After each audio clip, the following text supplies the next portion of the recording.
Hey everybody, made it back to the Philippines. Few lighter shades of white and maybe about 10 more pounds, but got it back. Getting ready to go over to the construction site. It's been, I guess it's been a good 35 plus days since the last video I shot over there. So they made quite a bit of progress. My builder was sending me pictures and updating me while I was gone. But we're gonna head on over there and take a look. Get out here and get on the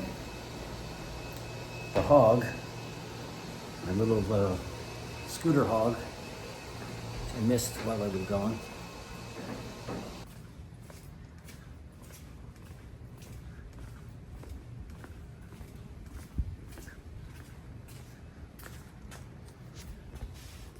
So we'll see you over there.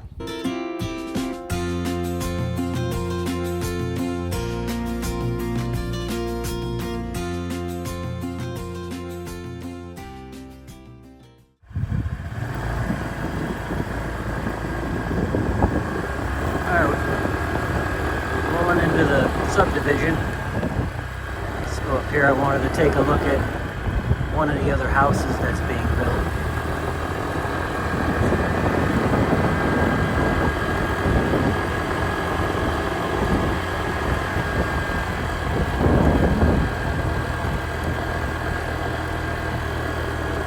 Again, for those that hadn't seen any of the previous videos, this subdivision used to be a plantation, and then it was converted to residential use, and they're selling lots here for residential use, so the lots are going quickly.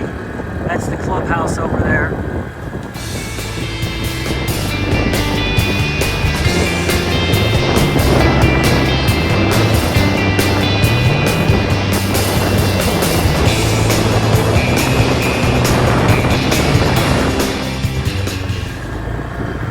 Here we are.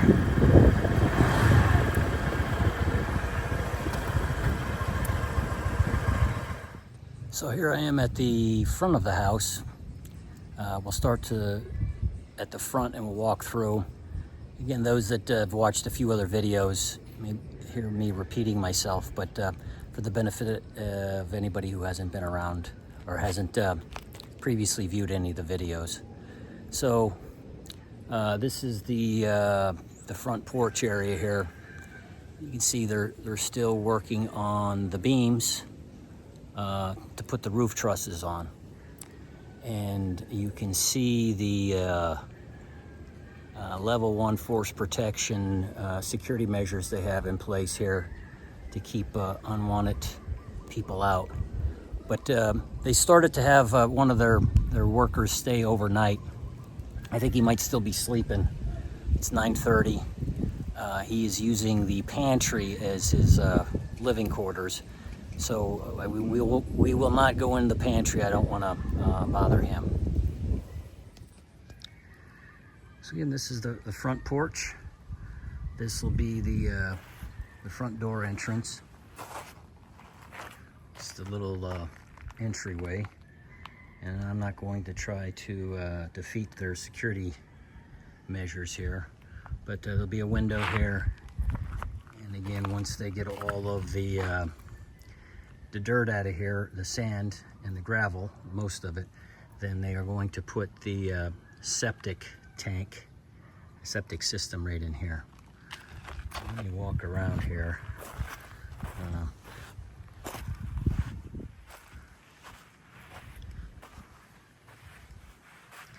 This be some windows here in the front. Windows up in the room with the open ceiling. Some more windows here. So you can see the beams up there on the second floor. They've already started to put some wood forms around them, and once they have the forms all around there, they will start pouring the concrete in the beams. So down here on the first floor, they have plastered and skim coated some of the walls, plastered most of the walls. Now, a little unconventional. I think I mentioned before how they do the electric here. But because at this subdivision there's a requirement for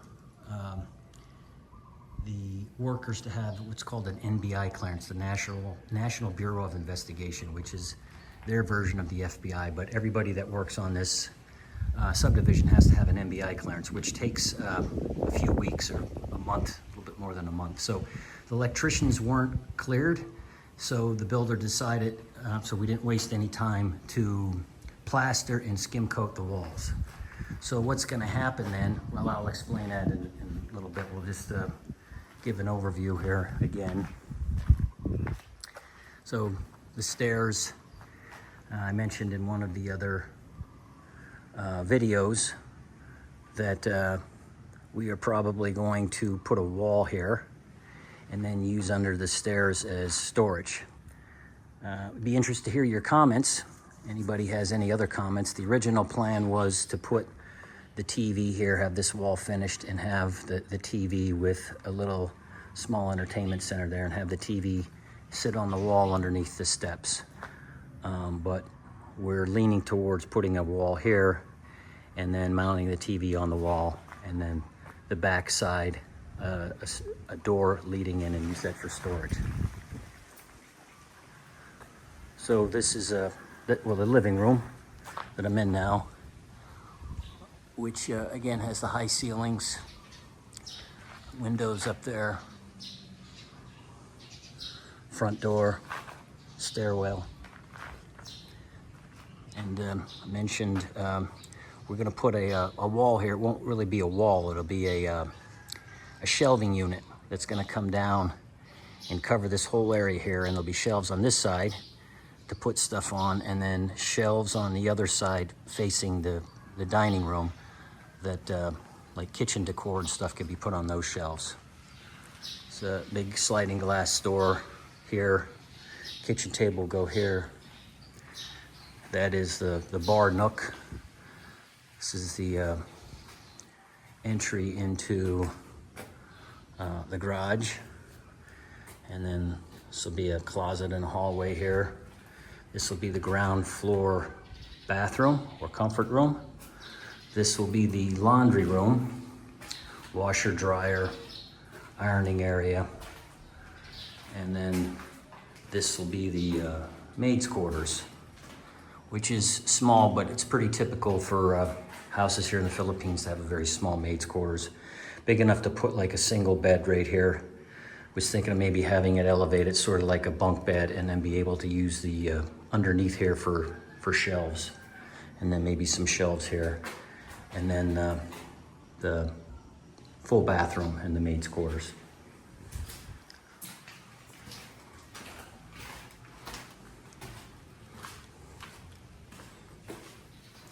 So it's the pantry, or the bedroom for the worker that's staying back here. This will be a island, little island set up here with a sink in the island, and then some bar stools to be able to use that to eat if you want. And a sink area, countertops, window, and then entry into the office, and my office. So just one large window here. There was a window in this wall, but I opted to not to remove the window. I have a lot of memorabilia, and I need a lot of wall space, so I figured I'd just use this wall to hang memorabilia. And then maybe a TV here,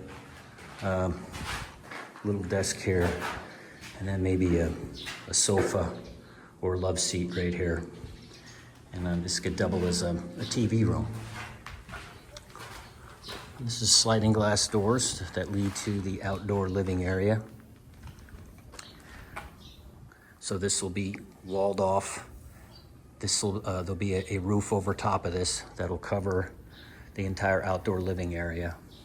So a bar over here, and a half wall all the way down to the end. And then there'll be a storage area down on the end there. And then this will all be covered by a roof and a half wall all the way down, with the exception of, I think right here, there's an opening to get into what little will be left of a backyard.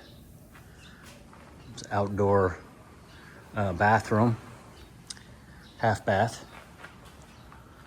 It's the downstairs. So I think the last video they still had the scaffolding on the inside here and the steel decking until that concrete dried completely up on the second floor. I think he told me 21 days is the normal requirement for the concrete. So we'll go upstairs and take a look at how things have progressed up there.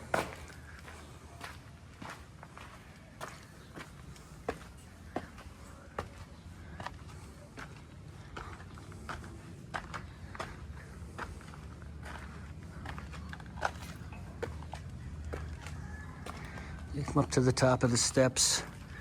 First left here, this is going to be a linen closet.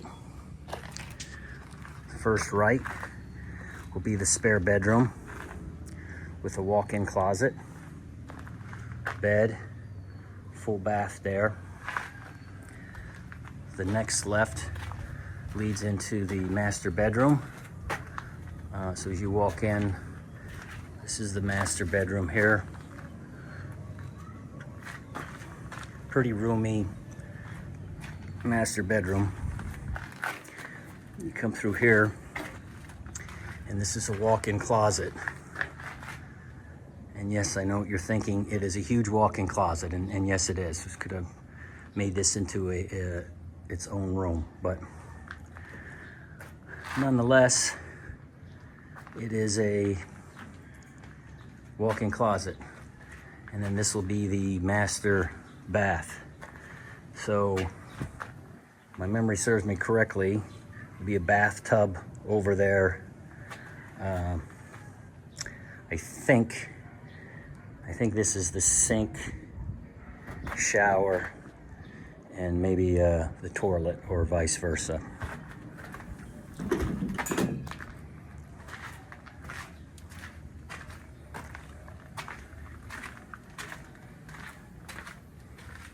This is my daughter's room. This will be the doorway leading to my daughter's room. Walk-in closet. And then her bedroom there. And then a full bath here. So I mentioned downstairs they're starting to put the forms on the beams. And once that's all done, then they'll pour concrete in the beams, and then they'll be ready to do the roof trusses. And one of the previous videos, we talked about the bend of the stirrups. And you can see initially they were bent at 190, but one of the viewers suggested 135 bend. And after I did some research, I've seen that it's part of the American Concrete Institute for areas that are in earthquake-prone areas to have a 135 bend on the stirrups, vice a 90-degree bend. And Angela City here is in an earthquake-prone area. So they have not started the plastering or the skim coating up here. And everything's sort of fluid right now as to when they're going to do that, but I think the plan is to continue to put forms on the beams, pour the concrete there, get the roof trusses, and then maybe do the electric up here. So I'll go down and cover that in a little bit more detail about the electric and plumbing. Yeah, so I thought I'd come back downstairs and just do a further explanation on the plastering, skim coating, and wiring, and I thought this would be a good wall to just cover that. One of my previous videos, I think I briefly went over how they do the wiring here, that they chip the concrete block out, they chip channels, and they'll put some conduit in there, and then they run the wiring, the electrical through there for the receptacles and the light switches and the lights and so on. So that's typically how you see it done. And I think my builder typically does it that way. But I mentioned earlier, in this particular subdivision, you need all the workers that come here to work, they need an MBI clearance. And in some cases that can take a little while, which throws an additional logistical challenge in there when it comes to planning things and trying to get construction done and do it in the sequence that you normally do it. So in order to save some time, the builder decided to plaster and skim coat the walls down here on the first floor.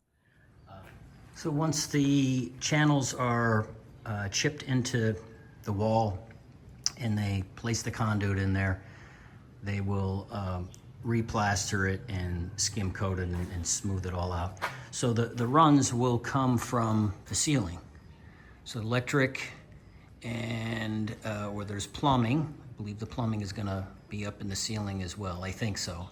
And then it'll run down the wall. Again, they'll chip channels out for the electric, and I think the plumbing as well. I think in some cases they also put it underneath the tile when they do that wet packing, but I don't think that they'll be doing that here. I could be wrong, but yeah. And then on the ceiling they'll put drywall up, and it'll be a drywall finish on the ceiling with the electric running through there. So that's the deal with the electric. Like I said, a little unconventional, but in order to save some time, that's what the builder decided to do. The plaster, so when they do the plastering, they're using this sand over here, and that's their little sifter station. So they'll put some shoveled sand on the sifter, and then they rock that thing back and forth, which is just a screen, and it sifts all the big rocks out, and then they dump it on the back over there. You see all the pebbles that they sifted out. And they use that fine sand with concrete, and that's what they use to plaster the walls. And I think I showed you in the office here what that looks like if you've never seen it. But they just flop it up on the walls in big chunks like that there. So that's what they do when they plaster it. And I'm not sure if this is the plaster, if this is a skim coat. I think this might be part of a skim coat, but they'll do that and they'll get that well, as smooth as they can. Those of you that are familiar with builds here in the Philippines know that the walls aren't always like exactly flat and without imperfections. You're gonna see some imperfections, just like you see imperfections in drywall. Can you get this smoother than a drywall wall? I don't know. I don't think you can. You got a good drywall, you can get the wall pretty smooth, but as long as there's not some obvious bumps and divots and stuff in the wall, I think we'll be okay. So that'll wrap things up for this vlog. Again, if you have any questions or comments, please put them in the comment section. Whether they're good, bad, or different. I think some pretty good comments in there, especially from some people who had experience with builds. And then there's some other comments that weren't really all that good, but I guess that's when you decide to do something like this, you just deal with it. People are entitled to their own opinion. So have at it. If you don't really like the video, then you don't have to watch it. I didn't start doing this to make money. Not looking to monetize the videos, although I wouldn't turn it down if I started to make some money, but I don't think I'm going to. Wasn't my motivation for doing this. I know a lot of guys come to the Philippines and their plan is to do this to have some extra money to help support themselves, but wasn't my plan. I just started it to share this experience with my friends and family members. And then I thought, well, it might be beneficial. There might be other people who are planning on doing something similar to this. So they might find it useful or entertaining. But again, if you like the videos, then hit like. If you don't like them, then don't hit like. If you just detest what I'm doing here or how things are going, then you don't have to watch it. You're not going to hurt my feelings. If you haven't subscribed, please go ahead and hit the subscribe button, which I think, if I got it right, it's down here. It's the little jeepney icon. And we'll see you next time. Thanks for joining.